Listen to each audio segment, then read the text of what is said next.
भाई लोगों, क्या बताऊं, आज मन को बड़ी पीड़ा है। अब ये महाकाल के दरबार से अरुण कुमार जी आए हैं। मन की पीड़ा कह देते हैं, शायद महाकाल सुन ले और कुछ प्रलय आ जाए। प्रलय ही आ जाए तो ठीक है भाई।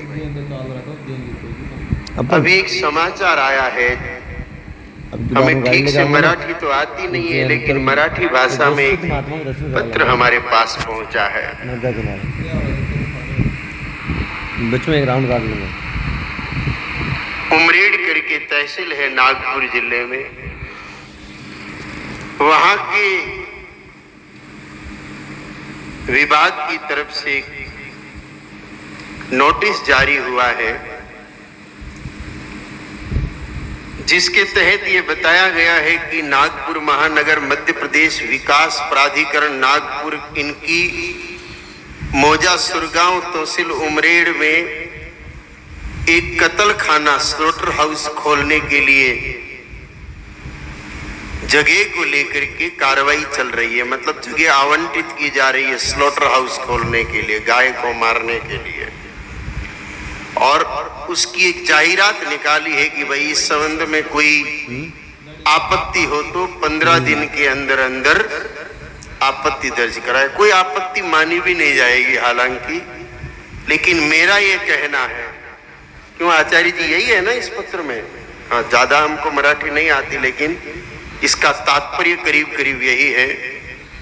ग्राम पंचायत सुरगांव वाले लोगों को महानगर पालिका नागपुर ने, जहां संघ का मुख्यालय भी है, कितना बड़ा कलंक लग जाएगा अगर ये काम वहां हो जाता है। तो ये चिट्ठी लिखी है ग्राम पंचायत को कि आप जवाब दीजिए, कोई दिक्कत तो नहीं है आपको। उनको दिक्कत हो ना हो, हम लोगों को तो दिक्कत है। और मैं पूरे देशवासियों से आह्वान करता हूं कि इस कत्ल खाने का पुरजोर विरोध करना चाहिए।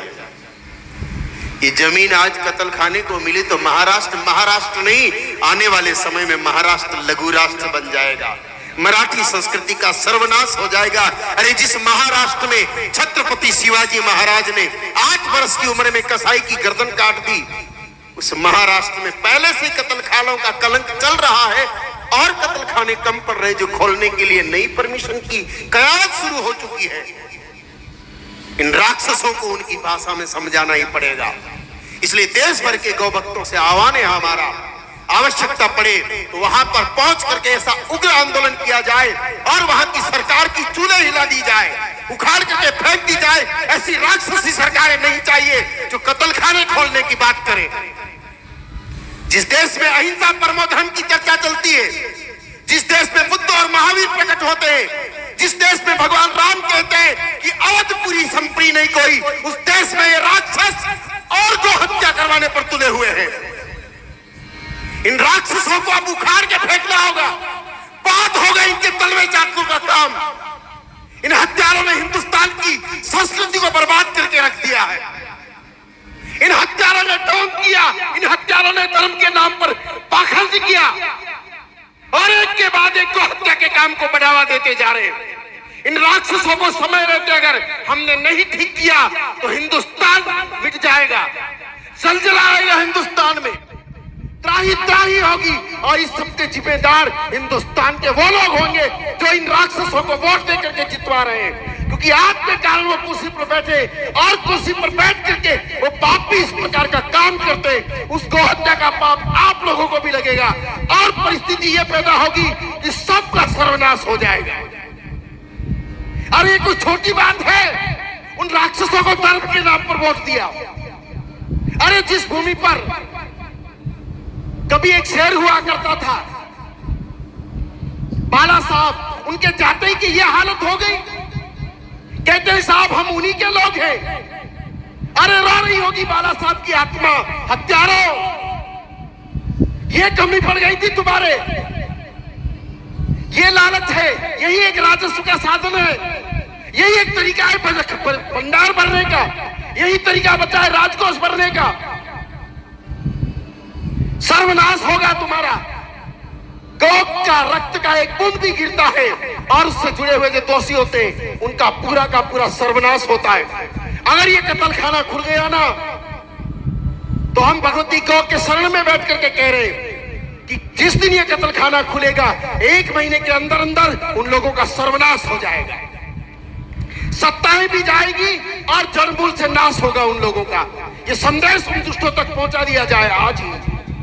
और देश भर के गौ भक्तों से मैं व्यक्तिगत आह्वान करता हूं कि वहां जाकर के कुछ भी करके होता है। जब राजस्थान के नसीराबाद में कत्ल खोलने की बात आई तब कुछ संतों ने और कुछ भक्तों ने मिलकर के विरोध किया। कत्ल खाना पूरा बन चुका था, यहां तो अभी भूमि की परमिशन की बात ही चल रही है। वहां कत्ल खाना बन चुका था, मशीनें आ गई, लेकिन जब उग्र आंदोलन किया वो मशीनें जंग खा गई और वो कत्ल खाना आज दिन तक चालू नहीं हो पाया। जनता अगर चाहे तो सब कुछ हो सकता है मेरे भाइयों और बहनों।